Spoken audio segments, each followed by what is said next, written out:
정도. 인성 어디까지라고 정해졌나? 최대한 많이라고 하죠. 최대한 많이. 다른 거 아니야? 생태까지? 그렇진 않겠죠? 무슨 거야? 알겠어요. 자, 여기는 쌤이 한 2번, 3번 강의한 것 같은데 약간 복습하는 경험에서 쭉 한번 들어보고 쌤이 지금 칠판에 써주는 거대로 머릿속에 자기도 정리가 좀 되어 있어야 돼요. 정리를 한번 쭉 하고 그 다음에 쌤이 그림을 이용해서 살을 좀 붙여줄게요. 봐봐. 첫 번째, 방어작용의 종류입니다. 방어작용. 우리 몸에는 방어작용이 있어. 방어작용. 뭐랑 구분해야 되냐면 면역반응하고 구분해야 돼. 면역반응이란 말이 있고 방어작용 또는 방어반응 이런 말이 있어요. 방어랑 면역은 좀 달라요. 자, 방어작용은 이제 1차, 2차라고 하지 않고 특이적, 비특이적 방어작용, 비특이적 방어작용과 특이적 방어작용이 있다. 이렇게 구분합니다. 2가지 방어작용이 있어요. 그럼 비특이적이다라는 말의 표현과 특이적이라는 말의 표현을 구분할 수 있어야 되는데 자, 특이하다라는 말은 뭐냐면 걔는 취향이 독특해. 걔는 그것만 좋아해. 이럴 때 약간 특이하다고 말합니다. 특이하다. 비특이적이라는 말은 특이하지 않다는 얘기죠. 특이하지 않다는 표현은 누구나 무엇이든 뭐 이런 뜻이야. 쟤는 다 좋아해 또는 다 싫어해. 뭐 이런 걸 비특이적이라고 하고요. 딱 정해진 것, 딱 정해진 것만을 죽이거나 또 정해진 것만을 방어하는 것을 특이적 방어작용이라 불러줍니다. 그래서 비특이적 방어작용에 속하는 게 내 몸속에 들어오려고 하는 모든 것을 다 막아주는 걸 비특이적 방어작용이라고 해주는 거야. 그 중에 대표적인 게 바로 피부, 점막 이런 것도 있어요. 피부는 세균이 들어오려고 그러면 안 돼! 그리고 바이러스가 들어오려고 그러면 넌 들어와 이러냐? 그러지 않죠? 이 피부는 다 방어해주는 거거든요. 자, 피부와 같은 것들이 비특이적 방어작용의 첫 번째 내용입니다. 이걸 외부 방어벽이라고 불러주고요. 자, 안으로 들어왔다 시작. 외부에서 막아주는 게 이거고요. 안으로 들어왔을 경우에는 어떻게 하냐? 안으로 자, 살짝 들어왔어. 뭐 약간 상처가 나서 외부에서 어떤 병원체가 들어왔다고 한다면 모든 병원체, 내 몸속에 들어온 내 것이 아닌 모든 병원체를 다 죽이는 놈이죠. 다 죽이는 놈. 다 죽이는 놈이 누구냐면은 바로 우리가 알고 있는 식균세포. 이 식균세포를 다른 말로 그냥 백혈구라고 해요. 백혈구가 가서 얘를 잡아먹습니다.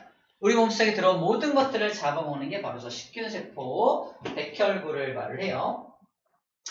자, 그 다음에 염증 반응도 역시 모든 것에서 다 일어납니다. 염증 반응도 모두 내 몸속에 들어온 모든 것들을 죽이는 게 염증 반응이기도 해요. 이 2가지는 내부로 들어왔을 때 작용하는 것들입니다. 식균 작용과 염증 반응 이런 것들이 다 비특이적 방어작용이에요. 좀 이따가 염증 반응이 어떻게 일어나는지 보여주도록 할 거고요. 자, 특이적 방어작용은 내 몸속에 들어왔어. 근데 내 몸속에 들어온 녀석이 너무 많이 퍼져나가. 예를 들어서 내 몸속에 피부를 뚫고 찔려가지고 세균이 막 들어온 거야. 세균이 막 들어왔어. 이 세균을 1차적으로 먹는 녀석은 식균세포가 가서 먹겠죠? 식균세포는 핏줄을 따라서 혈관을 따라서 이렇게 지나가던 식균세포, 이 백혈구가 가서 아메바 운동으로 빠져나간 다음에 얘를 잡아먹습니다. 근데 얘는 문제가 뭐냐면 엄청나게 느려. 덩치가 엄청 크기 때문에 되게 느려. 얘네들은 막 번식을 해서 증식을 막 해가지고 막 이속에 막 숨어서 혈관으로 막 침입해서 혈관을 따라서 엄청난 속도로 도망갑니다. 엄청난 속도로 막 도망가지만 이 백혈구가 얘를 잡아먹고 얘네를 쫓아가기에는 너무 느려서 이게 몸속으로 퍼져 나갔을 경우를 의미하는 거야. 이게 퍼져나가지 않고 들어오자마자 얘가 잘 작동을 해가지고 여기서 모든 세균을 다 잡으면은 더 이상 특이적 방어작용은 일어나지 않아도 돼요. 하지만 몸속에 퍼져 들어갔을 때 이 녀석을 또 잡아야 병이 낫기 때문에 이 녀석들을 잡아서 다 없애야지만 병이 낫기 때문에 저것들을 잡는 기작이 발동이 됩니다. 그걸 이제 특이적 방어작용, 얘를 죽이기 위한 내 몸속에 들어온 A라는 세균을 죽이기 위한 발동이 일어나는 것을 이제 특이적 방어작용이라고 불러주는 거야. 딱 정해진 거. 얘는 이 특이적 방어작용이 일어나면 딱 A라고 하는 세균만 죽입니다. A라고 하는 세균만 잡아 죽이는 어떤 기작들이 발휘가 되게 돼요. 자, 어떤 일들이 벌어지는지를 설명을 이제 하게 될 겁니다. 간단하게 먼저 예를 들면은 이렇게 얘기할 수 있겠어요. 이걸 이해하기 위해서는 이제 두 가지 배경 지식이 좀 필요한데,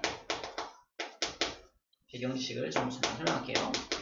첫 번째는 림프구에 대한 이해가 필요해요. 림프구. 자, 림프구는 백혈구입니다. 결론부터 말했어. 림프구는 백혈구야. 백혈구를 림프구라 그래? 왜 그럼 이름을 다르게 부르냐? 혈관 안에 있는 요 백혈구는 백혈구라고 해요.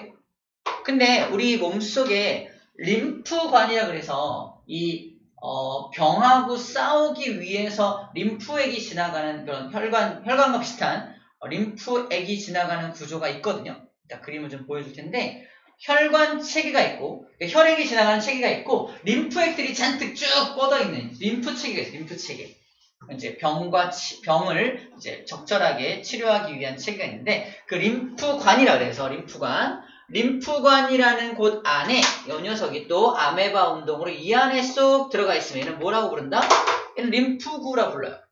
얘는 백혈구, 림프구. 원래 같은 녀석인데 어디에 들어가 있냐에 따라서 다르게 불린다는 거야, 림프구. 자, 백혈구, 림프구. 이건 생성이 어디서 생성되나요? 우리 알고 있습니다. 백혈구 어디서 만들지 그러면? 옛날에 뭐 호기심 딱지 있는 사람 봤나요? 백혈구 어디서 만들지? 어디서 만들어? 제가 안 만드는데 무슨 말고. 백혈구는 적혈구랑 같이 어디서 만드냐면 골수라는 곳에서 만들어요. 골수. 자, 골수는 이렇게 뼛속을 말하죠. 뼛속에 있는 골수라는 곳에서 만듭니다. 골수에서 만들어요. 골수를 본 에러에서 B라고 표현을 합니다. 골수에서 생성이 돼서 골수에서 그대로 성숙을 해요. 골수에서 그대로 성숙까지 하면 이것을 B림프구라고 불러줍니다. 근데 골수에서 생성이 돼서 성숙은 어디가 성숙하냐면 우리 어디지? 가슴관? 가슴관이라고 하는 곳이 있는데 가슴관이라는 곳에 가서 성숙을 하면 가슴관을 타이로이드 T라고 불러주는 것 같아요. 그래서 성숙하면 이거를 T림프구라고 불러줍니다. 그래서 림프구의 종류가 크게 B림프구와 T림프구로 나눠지는데 어디에서 성숙하냐에 따라서 정해진다라고 정리해주면 돼요. 생성은 둘 다 골수에 생성되지만 어디서 성숙하냐에 따라서 림프구의 이름이 달라진다라는 겁니다. 자, 이 림프구에 대한 내용이에요. 책에도 림프구에 대한 내용 157쪽에 B림프구와 T림프구로 정리하고 있습니다. B림프구는 보온이라고 써있고요. T림프구는 타이머스 또는 티머스라고 읽어주면 되겠네요. 그래서 가슴샘을 말해요. 가슴관 또는 가슴샘 같은 말입니다. 가슴샘에서 만들어집니다.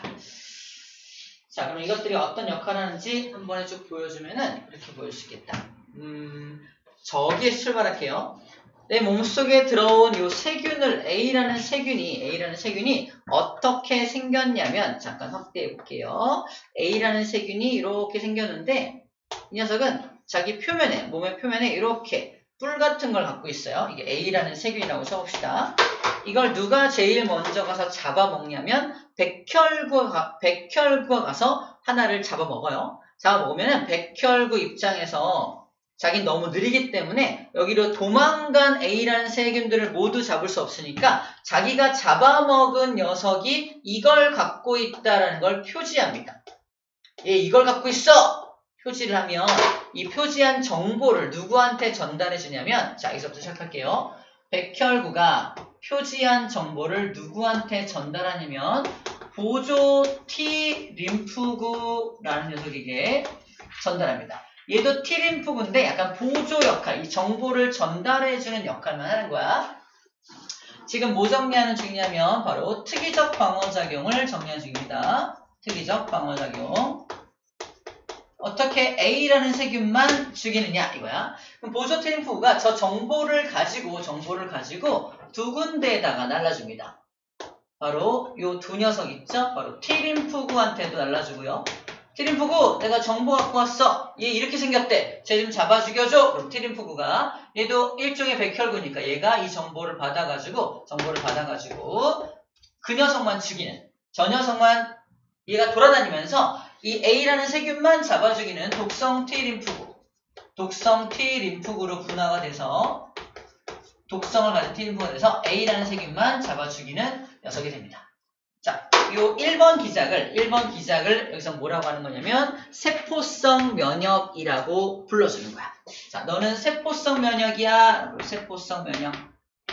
왜 세포성 면역이야? 요 세포가 가서 자기가 직접 가서 잡아먹는 거잖아. 직접 가서 잡아먹는 거기 때문에 이걸 세포성 면역이라 불러줍니다. 두 번째. 자, 보조 T림프구가 누구한테도 정보를 전달하냐면 B림프구한테도 정보를 전달합니다. 그럼 B림프구는 마찬가지로 이렇게 생겼겠죠? 림프구인데 얘가 이걸 정보를 받은 다음에 이것에 맞춰서 형질세포라는 세포로 분화가 됩니다. 분화라는 건 몸의 형태를 변화시킨다는 뜻이에요. 형질세포로 분화됐을 때 모습을 이렇게 그림을 그려요. 핵이 있고 이렇게 돼서 이런 모습 분화돼서 얘가 이 A라는 요 녀석을 죽이기 위한 어떤 물질을 만들어내는데 저기에 꼭 맞는 물질, 어떤 물질? 요렇게 생긴 물질을 만들어냅니다. Y자 모양의 요렇게 생긴 물질들을 만들어내는 거죠. 이런 물질을 만들어내는 거야. 이 물질을 뭐라고 하냐면 항체라고 합니다. 항체라는 물질을 만드는 거야. 이 항체라는 물질을 만들어서 어디로 뿌려주냐면 혈액 속으로 뿌려주게 됩니다. 혈액으로 뿌려주면 얘네들이 혈액 속에 막 돌아다니면서 누구랑 결합할 거야? 쟤랑 결합할 거 아니야? 얘네가 세균 A를 만나면 이 표면에 두두두둑 달라붙는 거야. 두두둑 달라붙는 거야. 이렇게 달라붙으면 저 세균이 움직일 수가 없어요. 속도가 느려지거나 움직일 수 없는 형태가 되기 때문에 그 자리에 꼼짝도 못하고 막 이러고 있을 때 뒤늦게 따라가던 너 도망가더니 잘 걸렸다 얘한테 걸려서 잡아먹히는 거야. 그 자리에 있어서. 그래서 피 속에다가 혈액 속에다가 항체를 뿌려서 저 세균을 죽인다는 측면에서 이번 요 과정을 뭐라고 불러준다? 체액성 면역이라고 불러주는 겁니다. 체액 속에다가 항체를 뿌려서 그렇죠. 세균을 잡아 죽이는 거 체액성 면역이라고 불러주는 겁니다. 그럼 저 세균을 다 잡아 죽일 수 있을 거 아니야? 병이 낫게 되는 거야. 병이 낫게 되는데 혹시라도 나중에 또 저 세균이 들어올지 모르니까 기억세포라고 하는 세포를 하나 만들어놔요. 그래서 제가 이런 정보를 갖고 있었어를 기억하고 있는 세포를 만들어 놓습니다. 형질세포. 자, B림프구가 분화되어서 형질세포만 만드는 것이 아니라 기억세포도 일부 남겨놔서 나중에 저 녀석이 또 들어오면 그때는 또 백혈구가 잡아먹고 또 표지하고 전달하고 하는데 여기서부터 여기까지 과정이 이렇게 오는데 한 일주일 정도, 빠르게는 5일 정도, 5일에서 일주일 정도의 시간이 걸려요. 그래서 한참 아픈 거예요. 한참 세균이 퍼지는 동안 우리는 아플 수밖에 없는데 기억세포를 남겨놓는다면은 이 시간을 훨씬 단축할 수 있겠죠. 훨씬 단축해서 빠르게 병을 치료할 수 있기 때문에 기억세포라는 걸 남겨놓습니다. 저렇게 되는구나 라고 일단 기억해 주면 되겠어요. 그래프로 그림을 그리면 이런 거야. 이 항체 농도가 Y축에 나옵니다. 항체의 농도. A라는 세균이 여기에 침입했어. A라는 세균 침입하면 항체가 이때부터 바로 만들어지는 게 아니죠. 이때부터 한참 시간이 지나서 한 이 정도 시간이 지나야 쭉 올라갑니다. 올라갔다가 어느 정도 이제 치료가 되면 항체는 필요 없으니까 쭉 떨어지게 돼요. 이때 치료가 완료됐다고 보면 됩니다. 근데 여기서 다시 한번 다시 한번 A라는 시간이 또 한 번 침입하면 이제는 뭐가 작동할까? 시간적으로 굉장히 오래 걸렸지만 이제는 기억세포 때문에 시간적으로 굉장히 오래 걸리지 않고 이 시점을 기준으로 바로 급상승합니다. 항체 농도가 급상승해서 바로 그 녀석을 치료할 수 있게 해주는 거야. 시간이 굉장히 짧게 되겠죠? 얘는 이만큼의 시간이 걸린다고 한다면 얘는 요만큼의 시간만 있으면 바로 치료가 가능하다는 겁니다. 이때 요 첫 번째 침입해서 얘를 잡아 죽이는 요 과정을 1차 면역이라고 그래요. 1차 면역 반응이 일어났다. 시간 이만큼 걸리는 거 이거를 1차 면역 반응이라 불러주는 거고, 기억세포 덕분에 빠르게 대처할 수 있는 오른쪽 요 구간을 뭐라고 한다? 이걸 2차 면역이라고 불러준다는 거죠. 다시 말해서 1차 방어, 2차 방어, 1차 면역, 2차 면역이 있는데 1차 방어, 2차 방어를 이걸 1차 방어라고 불러요. 1차 방어를 2차 방어라고 부릅니다. 1차 방어, 2차 방어를 1차 방어는 비특이적 방어작용, 2차 방어는 이제 몸속에 들어온 녀석들을 특이적으로 죽이는 걸 2차 방어작용이라고 하는데, 바로 1차 면역과 2차 면역은 어디에 속하는 거다? 2차 방어작용 안에 들어있는 거라는 거예요. 2차 방어작용 안에 1차 면역과 2차 면역이 들어있다는 거지. 그래서 방어작용 안에 면역 반응이 들어있다는 거 함께 기억해주면 되겠습니다. 자, 그러면 백신의 원리도 간단해요. 백신의 원리도 간단한데, 백신은 미리 몸속에다가 약화된 세균 또는 죽은 세균, 약화시킨 세균이나 죽은 세균을 미리 넣어주는 거예요. 미리 넣어주면은 백혈구가 가서 잡아먹고, 너 힘이 별로 없네? 그래도 얘는 이런 표지를 갖고 있네. 혹시 모르니까 전달해야지. 두두둥 해서 뭐가 만들어져? 기억세포가 만들어진다는 거야. 기억세포를 몸속에다가 기억세포를 만들어 놓는 과정. A라는 세균에 대한 기억세포를 만드는 과정, B라는 바이러스에 대한 기억세포를 만드는 과정 등등, 이런 과정들을 백신으로 인해서 가능하게 하는 거죠. 그래서 기억세포를 만들어내는 과정을 백신법, 예방접종이 바로 그거죠. 예방접종이 바로 기억세포를 만들어내는 과정이라고 봅니다. 쌤은 왼쪽 팔 여기에 커다란 주사바늘이 자국이 하나 있어요. 여러분들은 9개인가? 하나, 둘, 셋. 여러분 9개 찍혀있나요? 12개 찍혀있나요? 피부에 찍어놓은 거 있잖아요. 다 요즘에 있죠.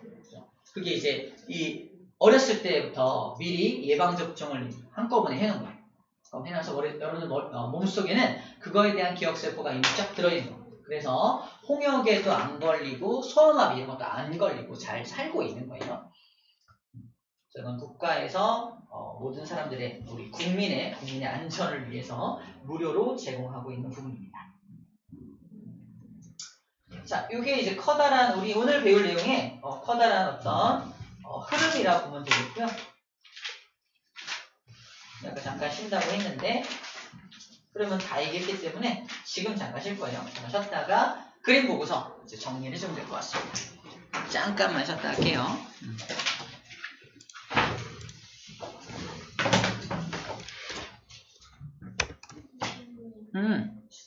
추워?